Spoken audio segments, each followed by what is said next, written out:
Hello, everyone, and welcome to the next video in the Berkeley Center for the Study of Religions Public Forum on Religion and Pandemic series. My name is Rachel Park, and I'm currently one of the program coordinators for BCSR. I'm here today with Arlie Russell Hochschild, Professor Emerita in the UC Berkeley Sociology Department, as well as author of several critically acclaimed books, including The Second Shift, The Mannish Heart, and Strangers in Their Own Land. She has received numerous awards, including the Ulysses Medal and Guggenheim and Mellon grants for her research, which is most recently focused on the rise of the American right, a topic that we're going to further explore today in our conversation. Arlie, thank you so much for making the time to be here today. Well, I'm delighted to be here, Rachel. So I thought we'd just jump right into it with my first question. So in your 2016 book, Strangers in Their Own Land, you mentioned empathy walls, which you define as an obstacle to deep understanding of another person, one that can make us feel indifferent or even hostile to those who hold different political beliefs or whose childhood is rooted in different circumstances. You define this to help conceptualize the increasingly contentious political landscape and also explore the possibility of overcoming divides here, political or otherwise. Could you maybe speak a little further on empathy walls and whether your conceptualization has changed in any way since the release of your book in 2016, especially in light of our current conditions, such as the pandemic, the upcoming election, and numerous other crises? Yeah, well, it's a great question. I think what's happened is my thinking has developed, hasn't changed direction, but in a number of ways, I think my appreciation for how much we need these empathy walls has grown because we are at a very unusual, if not unique, moment that things are breaking down. That the perimeters around each political party have burst, and you have kind of unrepresented movements on each side. And so not only are the two parties not talking to each other, but the movements that have grown, that have hemorrhaged outside of each party, aren't talking to the party or each other. And that's happening around the world. There are populist movements, and the parties that held them don't hold them now. Same thing happening. So as these structures, parties, and national boundaries kind of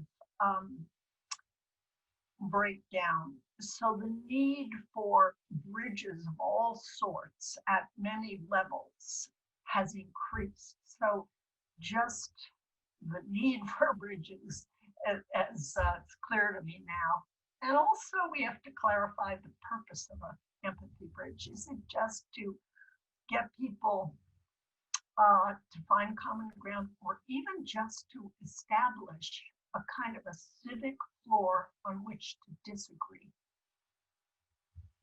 I think just for starters, that would be a huge primary accomplishment. And I see now a lot of obstacles to these empathy bridges, including the very need. Some people say, oh, empathy is a weak thing. It means you've compromised your values. It means you're giving up. It's what cities do. So not everybody believes in these empathy bridges and uses of them because they misunderstand what they are. And a lot of people think that within their political or moral bubble, it's a real day's accomplishment to sit there and blame others that you don't know and haven't explored. You know, a good day's done when you've said how much you hate Trump and Trumpers without talking to anybody. So I think that's a misdirection of energy and a problem and an obstacle. And I think we don't know how to build them. There's an absence of know-how. Maybe we'll get into that. but I've given a lot of thought to the people I met who did it well. Yeah, absolutely. And I think listening to you talk about these empathy bridges and empathy walls and about how people seem to be more reluctant, I wonder if that's also linked to this kinds of more, I mean, I think rationally we all know that we should find common ground, we should agree, we need to do something to make the world better in this current moment, but that somehow everything we're doing kind of defies that. And it reminded me a lot about a possible link maybe between empathy in your last book. And you mentioned emotions in a recent op-ed you wrote for The Guardian, which we'll share through a link with this post. But specifically, you mentioned the importance of emotion in Donald Trump's electoral strategy, where he tries to evoke or suppress a range of emotions, usually fear, depression, anger, labeling people as fake Americans or real ones. And it's, I think, in a way, I see both empathy and emotion as based on this appeal to something that asks us to look beyond empirical reality, some kind of like base need in us. Could you maybe speak on the differences between emotion and empathy as you formulate them? Or perhaps how each side uses emotion or empathy and maybe whether they're compatible or incompatible? Yeah, well, to some extent they're incompatible because the article you're referring to in The Guardian talked about Trump's emotional strategy. What I think that he does, and it's important for us to understand, is build a rapport with his audience and his followers, and in a way see how he is received and respond to it and absorb symbols. And for example, I think a lot of secular liberals don't tune in to the frequency with which he is signaling evangelical and followers. He's said, for example, you know, I am here for you. I suffer for you. What I do is all for you. Love me, and I love you. And then he'll say, but I am surrounded by enemies, the treasonous mainstream press and the deep state and those who would impeach me and even borderline the coronavirus, where did that come from? And so I am suffering for you. And I want you to help me against my enemies. And as I suffer for you, know that I'm doing it for you. And it almost leads to a resurrection. You know, there is a religious meaning to each of these things. So when I say he has an emotional strategy, I don't mean it's necessarily conscious, but there is a signaling back and forth that I think has the ultimate emotional effect of relieving people of depression. I think a lot of blue collar whites are feeling stuck, especially men, that their places of work are shutting down. They don't feel prepared for new jobs. Maybe their families are in disarray. There's a lot of desperation, and I think he offers hope for that. And because of American individualism, many people feel, well, if I've succeeded, good for me, I'm proud. If I've failed, it is my shame. Right. I think of this as misplaced shame, and that in a way, Trump is relieving this declining class of that shame. And that feels like such a favor and such a relief. And in this way, that is an emotional appeal. Every politician, of course, makes emotional appeals, right? Right. But he's especially brilliant at that. And what he's appealing to is poignant. I mean, there should be real answers to much of the distress he's appealing to. But it is emotional in currency. We need to tune into that and understand it. It's power. Definitely.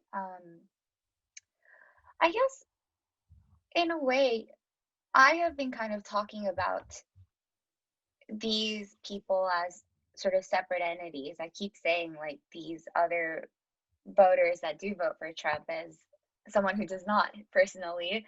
And so I guess that brings me to another question regarding the audience of both your last book and your current research, which focus primarily on these white, often politically conservative Americans living in red states. And so if they are the subjects of your research, should we say, who did you, I suppose, imagine as the audience for your research? So the people that most need to know about this particular group of Americans that are, as you mentioned, suffering in very real ways. Right.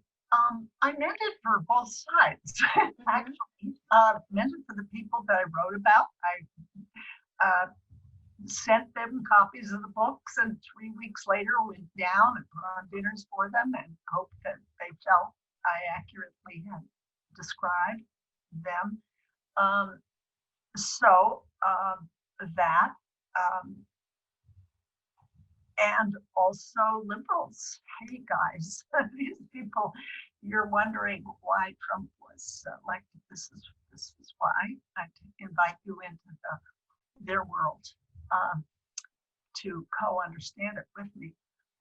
But I think it actually has been mainly liberals who are reading this book and who wonder how the Democratic Party used to be the party of of blue collar Americans is suddenly no longer that party.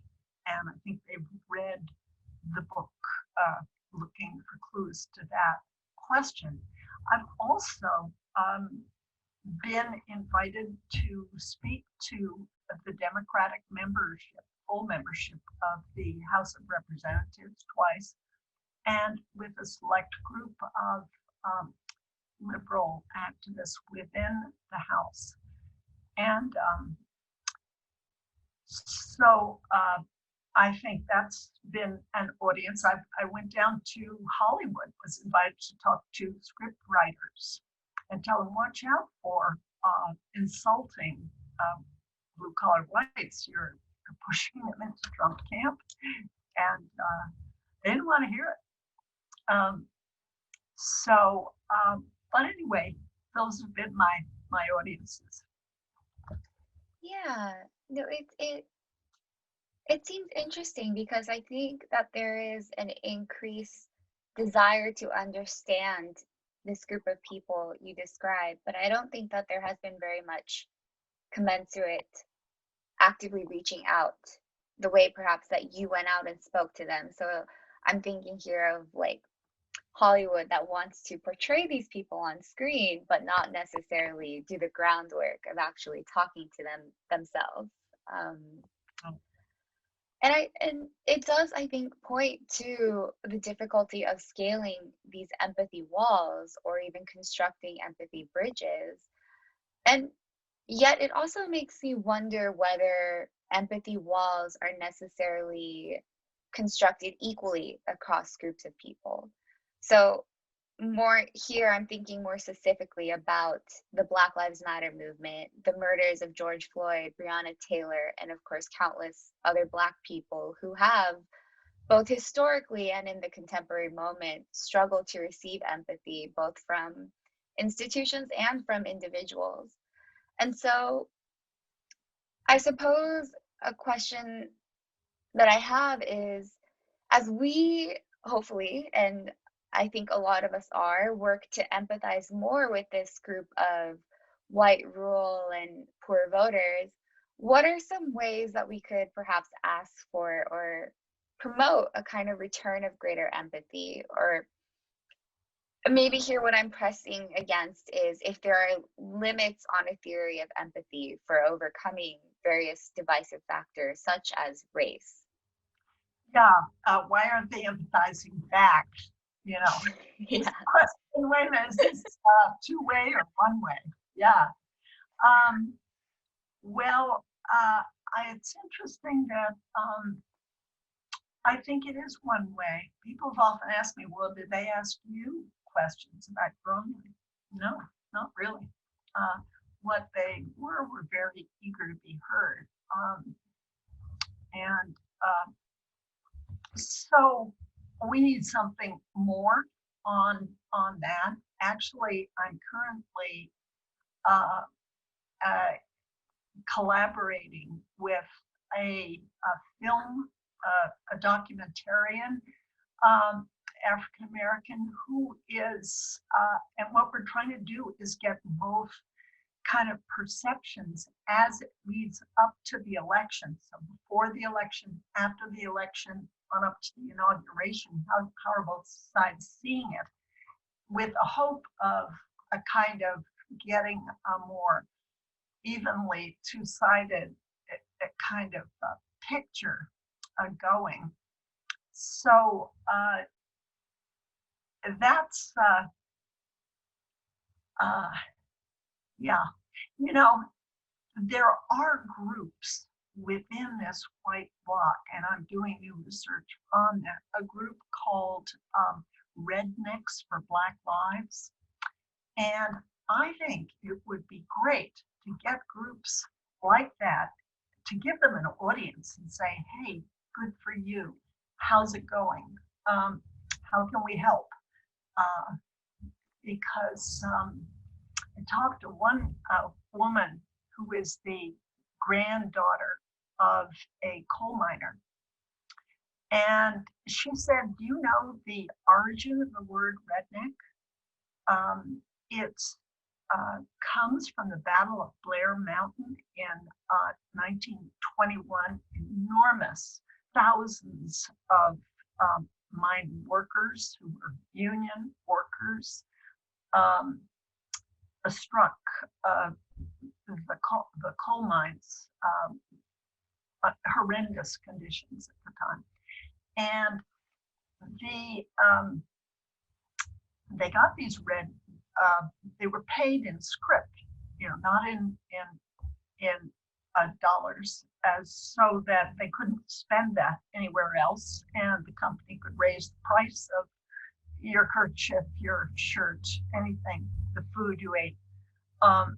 So it came pretty close to slavery, actually. And the mine union workers, it was blacks, whites, immigrants that had been brought up in order to divide and rule. And they got together. And so the red kerchief in these struggles meant you were union. You were union. And if you were union, you were comrades. If you were white, were black. If you were black, were white. If you were immigrant, it was other workers. That was the category. And so redneck actually has quite the opposite meaning than it's come to have now. And they're a group of people who are saying, hey, wait a minute, let's look at that history. Grandpa was a union guy, and this was what he did and what he felt. So I think that is a kind of an avenue that we could expand. Yeah, absolutely. And it speaks to the larger sort of ways this country has kind of actively worked to dismantle the working class of any race, just in general, and kind of try to suppress the possibilities of kind of a class kind of solidarity. Um, and I think that's also interesting in terms of then how we can maybe move forward in promoting these kinds of more reciprocal empathy, of making sure that a bridge does go across two ways. So making sure that both sides can cross this bridge. Would you see then more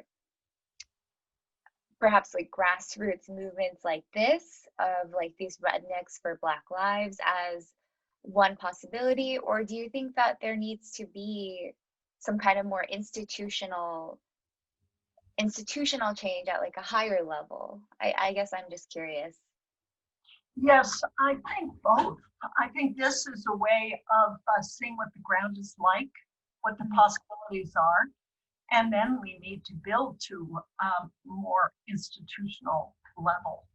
Um, yeah, I mean, you could have high school exchange programs that got Black and white kids at the same, let's say they're sophomores in high school, to have visits and or to visit each other's communities or to participate in a kind of a Peace Corps internal project where you're working on things together and having conversations as you paint the barn or as you install that solar roof, so that you're actually getting to know each other as people, because we're missing those interracial close connections. So yes, institutional structures, I could see exchange programs at each level.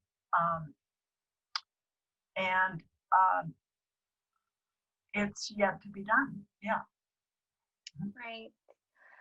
And I mean, I guess speaking of institutions and possibilities of change, I think probably the thing that's on a lot of our minds right now is the upcoming general election. Um, and so, in more concrete, immediate terms, what are some ways that you think Democrats can most effectively address the concerns of the white, rural, working class voters, or people on the right in general? What can, yeah. Well, um, it's a great question. First of all,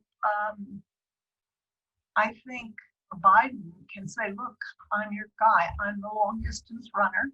I'm the get back up kid. Um, and the whole country and the class, the sector that you're in has lost from 1970 on to globalization. And nothing's really been introduced to compensate for that. Not nothing, but not enough. And so here we are. We don't have, number one, education that could get us over the hump to those new jobs and higher paid jobs. Generally, it takes a BA to have access to the new jobs and the new economy, the higher wages. And yet you have Donald Trump cutting Department of Education by 10%, cutting Pell Grants, which are specifically for blue collar students, and down talking education to some extent.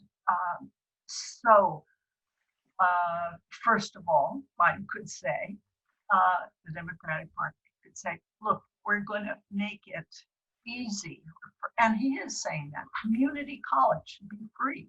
So go and sign up. And once we got COVID policies in place, this is for you, or a technical training that coincides with the new jobs that are coming out. To some extent, Trump is doing that, but he's really cutting off connections, helping blue collar people, in a sense, over the wall, the social class wall between themselves and white collar jobs. So don't worry about the wall between Mexico and the US. I mean, you need a sensible immigration system, but don't build a new wall between you and these jobs. That's one thing. And then I think we need to look Germany, for example, is a model of how companies, in facing automation, have worker voices right there in the boardroom. We have nothing like that, nothing like that. What a difference that would make. Then people aren't feeling hit by mysterious forces of automation. You know, the job I'm driving my truck, and tomorrow will that job be gone? With self-driving cars, it's when there are these sudden inexplicable hits that people are given to fantasies and uh, paranoia uh, and give up on the government. I mean, in a way, the whole lost faith in the government is really important. So I think the next administration can say, okay, I'm going to restore your faith in the government with these policies, and let's work together. Yeah. Yes, I think that idea of being hit by unknown forces feels especially prevalent nowadays because, I mean, we were literally hit by a pandemic, and I think that uncertainty and precarity have just proliferated immensely. I mean, everyone I think is suffering and not knowing what to do, and it's all coinciding with this huge political shifts as well. I mean, I think we both know how we hope, us two hope the election will turn out. But regardless of the outcome, I suppose, what are some things that you think we should continue to do after the election to ameliorate this kind of contentious landscape? Because I imagine even after whoever gets elected, these rifts are still going to exist for quite some time. I think that's a wise statement. And just as this split uh, and the set of problems was here before Donald Trump, you know, it's going to continue after Donald Trump. And we've seen around the world a lot of right-wing movements in Austria and Hungary and Germany and France, and Britain, I mean, Russia, China, Philippines, India, and it's in response, I think, to governments not able to handle the new strains of globalization and such things as climate change and the pandemic.